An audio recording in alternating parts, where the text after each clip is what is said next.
good day. I am Stewart Brandon Luis. And I am Christine Claire Cavacha.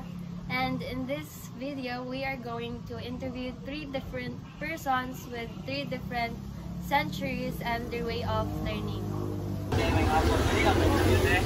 Oh, sure. Pakas naman na siya. Sa man. About sa way of learning din sa una ba? Sa una, meaning elementary, high school. Sa high school at high school lang. Kung sa high school, wala pa dito kayo itong mga gadgets. Actually, ka ng computer, pero hindi mo gusto mo lang pinapuan sa store. Ang kanabang mo sila na. Pero, the way of learning mo siya sa mga part, library. Na may library. Gadgets. Okay. Wala bang tuloy ka na mga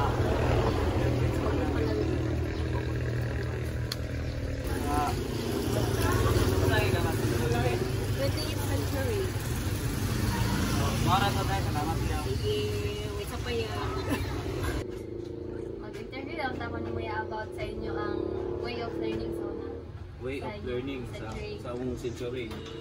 Amo sa una, bisog gigayo kay the way nga mag-research ka sa imo ang mga ganang ikan na kay research.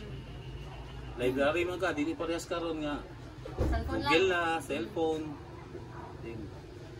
Ang mga example karon kung sa una lahi pud kayo kay kinahanglan magig ka mag-study ug karon nga ano may mga cellphone, mga laptop, internet internet again, the more in internet kit ang mga estudyante karon. Then sa una ug pod kayo kay eskwelahan. As kay kaglakwan nya karon motor na mas kuan mo gud mo karon kanang mas nana mo gusto mga modernong panahon karon para sa una. Then ang example sa una ako kay kalahian sa karon eh pwede na mo karon mag-exam sa cellphone kami sa una kuan jud kanang mano-mano kita nan ayun basta dako kay kausaban. Unsa may ka nga century ya? 1987 mo ko. So 20th century. So mara to yan, salamat kayo. Mo na to? Mara to. Hello, good evening, Miss Joanne. So, I'll interview you about your, what is your way of learning karon nga century or sa inyo ang century?